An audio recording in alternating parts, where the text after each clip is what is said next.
हमारे तमाम न्यूज चैनलों के एंकरों ने बुलंदशहर के मामले में क्या हाल किया आप सभी ने देखा हो। वो कल्पना कर लेते हैं कि मूर्तियां जिन्होंने खंडित की वो किस समुदाय के हों, वो रिपोर्टिंग अब नहीं करते। इसी तरह से उन्होंने उमर खालिद के बारे में कल्पना कर ली और उसे वास्तविकता में बदल दिया। ये तो गनीमत है कि वहां की पुलिस डिपार्टमेंट को ये बात समझ में आ गई कि कुछ खतरनाक चीजें हैं। वो अपराधी पकड़े गए और उनके धर्म का नाम का धर्म कुछ और निकल आया। नहीं तो पता नहीं वो एंकर उस घटना के बहाने समाज में कितनी जहर और कितना आग फैला दिया होगा और किस तरह के खेल खेले जा रहे हैं इस तरह से। तो इन बातों को देखना है, समझना है कि उमर खालिद एक बहुत बड़ी साजिश का शिकार हुआ है, जिसके तहत तंत्र ने अपना पहला परीक्षण किया कि क्या किसी निर्दोष छात्र को इस तरह से चिन्हित कर, देशद्रोही बताकर, उसे एक तरह से देश के लिए खतरे के रूप में प्रोजेक्ट कर उसे जेल की सलाखों के पीछे भेजा जा सकता है। और ये उनका परीक्षण उमर खालिद के मामले को देखकर या भीमा कोरेगांव के केस को देखकर लगता है कि सफल हुआ। सत्ता ने लोक लाज की परवाह भी छोड़ दी। स्टेन स्वामी के निधन के बाद भी उसे कोई फर्क नहीं पड़ा, किसी बात का कोई फर्क नहीं पड़ रहा। यही आज की सरकार का उसकी समझ है या उसकी पहचान है। हम सबको ये नोट करने की बहुत जरूरत है। उन एंकरों को कुछ नहीं होता जो दिन रात दंगा फैलाते, दिन रात अनाप शनाप दूसरे समुदाय के बारे में कहते हैं। लेकिन दंगा भड़काने के आरोप में एक पीएचडी के छात्र को सलाखों के पीछे भेज दिया गया, जिसके मामले में ट्रायल शुरू नहीं हुई है और ना ही चार्जशीट वगैरह इन सब ये चीजें पेश हुई है, ना जमानत मिली है इस मामले में। तो हमें इस अंतर को पहचानना है कि कुछ लोगों को दंगा फैलाने की खुली छूट मिली हुई है, गोली मारने के नारे लगाए जा रहे हैं। वो कौन लोग थे जो इस कानून को लेकर आए और आज तक इस कानून को लागू नहीं कर सके। इस कानून को लागू करने के नियम तक नहीं बनाए गए, लेकिन 2019 के दिसंबर में आप जाकर देखिए लौटकर, तो इस तरह से सब कोई चिल्लाता था, चीखता था सरकार की तरफ से कि इस कानून को सूर्योदय से पहले ही लागू हो जाना चाहिए, ताकि दिन के निकलने से, सूरज के निकलने के साथ ही हम सब इसे लागू करें और देश को बचा लें। मगर अब उस कानून का नाम वो उन इलाकों में ही जाकर नहीं लेते। अब उस कानून का खौफ मणिपुर में भी पैदा हो गया है। वहां भी कुकी जनजाति के लोग इस बात से चिंतित हैं, घबराए हुए हैं कि क्या कहीं ऐसा होगा कि हमें भी एनआरसी की यातनाओं से गुजरना होगा। तो मणिपुर को लेकर देख लीजिए या दिल्ली दंगों को लेकर, जिसकी जवाबदेही तय होनी चाहिए थी गृह मंत्री की, उनकी जवाबदेही तय नहीं, आज तक तय नहीं। गोली मारने के जो नारे लगा रहे थे उनका मंत्रिमंडल में प्रमोशन हो जाता है। सुप्रीम कोर्ट को कहना पड़ा दिल्ली पुलिस से कि ये जो नारे लगा रहे हैं वो मेडिकल प्रिस्क्रिप्शन नहीं है। इसके बाद भी जो व्यक्ति शांति की अपील करता रहा, शांति की बातें करता रहा, वो दंगों की साजिश के आरोप में जेल में इस तरह से बंद कर दिया गया है। तो इस 1000 दिन को आप याद रखें। ये 1000 दिन सिर्फ उम्र के नहीं हैं, ये 1000 दिन भारतीय नागरिक समाज, न्याय व्यवस्था की अफसोस के दिन भी हैं। उसकी अकेले की लड़ाई अंदर की है, लेकिन बाहर भी आप उसकी यातनाओं को जो वो झेल रहे हैं उसे आप महसूस करते रहेंगे। हमने पिछले 9 सालों के दौरान राज्य की हिंसा करने की क्षमता को बदलते हुए देखा है। अब राज्य अपनी पार्टी, गोदी मीडिया और आईटी सेल के जरिए आप पर मानसिक हिंसा करता है, आपको बदनाम करता है। और इसकी शुरुआत अगर ठीक तरीके से देखी जाए, संगठित तरीके से देखी जाए, तो उमर खालिद से होती है। जब वो अनजाने में उन टीवी चैनलों के स्टूडियो में चले गए इस उम्मीद में कि इन चैनलों के जरिए किसी की बात रखी जाती है, किसी का पक्ष रखा जाता है, मगर जब तक वो जाते तब तक चैनलों ने अपना रुख हमेशा हमेशा के लिए आने वाले 10-12 साल और न जाने और कितने साल के लिए बदल लिया था। तो उस गोदी media, IT cell, political party के जरिए एक पीएचडी के छात्र को देशद्रोही के रूप में स्थापित कर दिया गया। समाज की नजर में उसे कमजोर कर दिया गया, जो पहले से ही कमजोर था। हमारी आपकी तरह पढ़ने लिखने वाला एक लड़का था, जो नहीं जानता था कि उसके पीछे इतनी तैयारी से सिस्टम ने हमले के सामान जुटा लिए। दूसरा तरीका राज्य ने अपनी हिंसा का ये बदला, ये आप सभी जो सुन रहे हैं उसे समझना भी चाहिए कि पहले राज्य कानून की धाराओं की आड़ में छिपकर हिंसा करता था, लेकिन अब हिंसा करने के लिए वो कानून बनाने लगा है ताकि वो खुलकर हिंसा कर सके। ये बदलाव आया है और आज राज्य हम सब देख रहे हैं। सिर्फ उमर खालिद नहीं है, शोमा सेन भी हैं भीमा कोरेगांव केस में 5 साल से अंडर ट्रायल। जब बड़े बड़े न्यायाधीशों को अंडर ट्रायल के बारे में बोलते हुए सुनता हूं तो मुझे लगता है कि यही 2-4 केस उन्हें भी नजर नहीं आते होंगे, या उन्होंने भी अपनी सुविधा के हिसाब से इन कुछ केस को देखना सुनना बंद कर दिया है, इस तरह से कि ये केस छोड़कर बाकी और केस पर बोला जाए।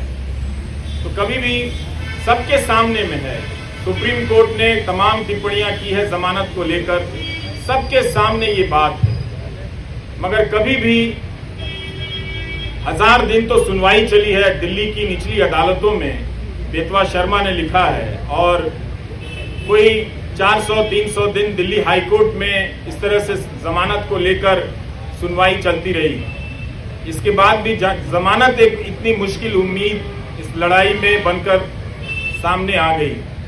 यही उम्मीद कर सकते हैं कि कभी कभी न्याय व्यवस्था की अंतरात्मा किसी रात तो जगती होगी, और जब जग जाएगी तो देखेगी कि कानून के हाथ लंबे नहीं, उस कानून के हाथ रंगे हाथ भी होते हैं। उसे नजर आएगा, वो बात समझ में आएगी कि क्या हो रहा है। हम सब ने यह भी देखा है कि मीडिया के स्पेस से उमर खालिद को धीरे धीरे पीछे की तरफ धकेल दिया गया, किनारे कर दिया गया, ताकि भुलाने की प्रक्रिया में तेजी आए। मैं अक्सर सोचता हूं कि जो लोग शुरू में बोला करते थे वो लोग आगे चलकर बोलने की प्रक्रिया से ऊब गए, या उस प्रक्रिया के सहयात्री हो गए जिसने ये तय किया है कि हम जब किसी के साथ इस तरह की यातना करेंगे, खूंखार धाराओं में उसे बंद कर देंगे, तो उसे भूल जाना होगा, उसे उसके हाल पर छोड़ देना होगा।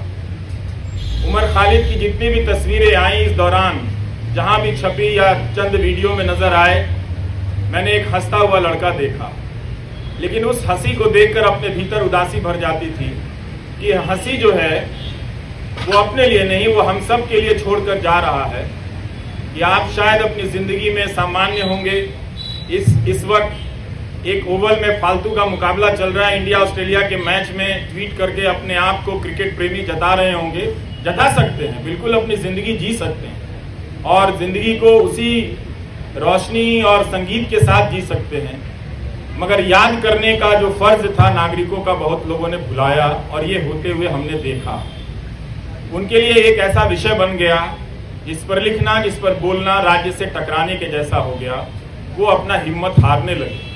लेकिन यहाँ आकर यही लगा कि शायद मैं उन 2-4 लोगों की परवाह कर रहा था, आप 1000 लोगों को, सैकड़ों लोगों को नहीं देख रहा था जो आप राज्य से लड़ रहे हैं। राज्य कई तरह के सेंसर लगा रहा है, लेकिन फिर भी आप बातों को पहुंचाने के लिए अपने कैमरे हाथ में थाम कर उठाकर खड़े हैं। ये बहुत बड़ी बात है।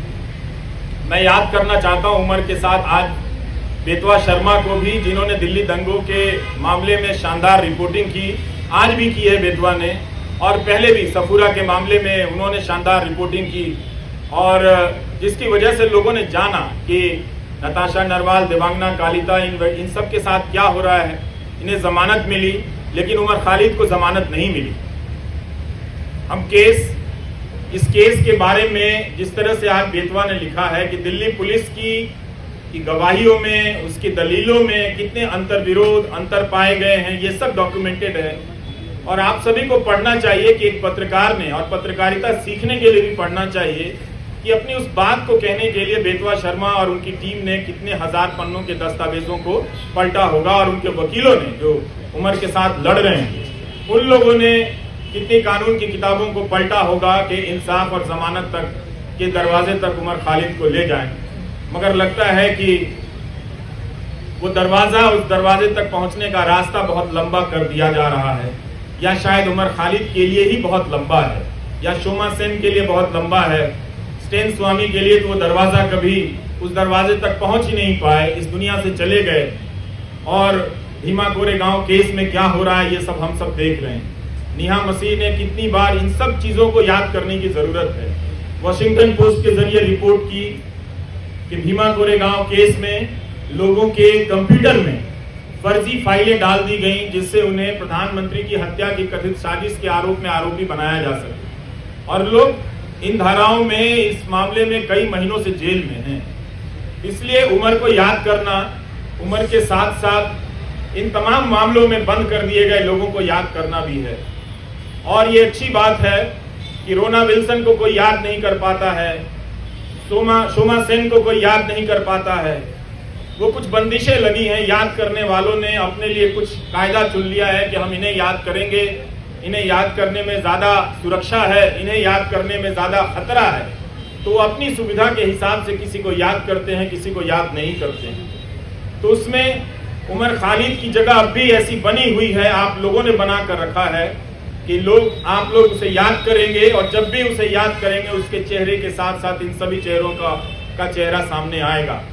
और आपके पिता SQR इलियासी जी, जब हम अपनी रिपोर्टिंग की दुनिया में कदम रख रहे थे तो आपके पास न जाने कितनी मर्तबा हम लोग अपने कैमरे को लेकर गए हैं, और एक जिम्मेदार नागरिक के तौर पर आपके बयान लेने के लिए मैंने आपकी चौखट पर तमाम बड़े मीडिया को देखा है, जो अब शायद आपसे दूरी बनाता होगा, किसी एहतियात की चिंता में या किसी सरकार की चिंता में, वो जो भी है। लेकिन प्रेस क्लब की ये सभा आश्वस्त करती है कि राज्य के पास ताकत तो बहुत है, लेकिन आप लोगों के पास इरादे भी कुछ कम नहीं है। आप लोग याद कर रहे हैं उसे, इस 1000 दिन को आपने यूं खाली जाने नहीं दिया, याद करके बता दिया कि नाइंसाफियां जहां जहां दर्ज है हम उन्हें पहचानते रहेंगे, उनके बारे में हम लौटते रहेंगे और लोगों को बताते रहेंगे। हम और आप यही काम कर सकते हैं, इस उम्मीद में कि कभी न कभी किसी का ईमान जागेगा, और ईमान जागता है, और लोग उन फैसलों को पलट कर देखेंगे, उन गवाहियों को देखेंगे।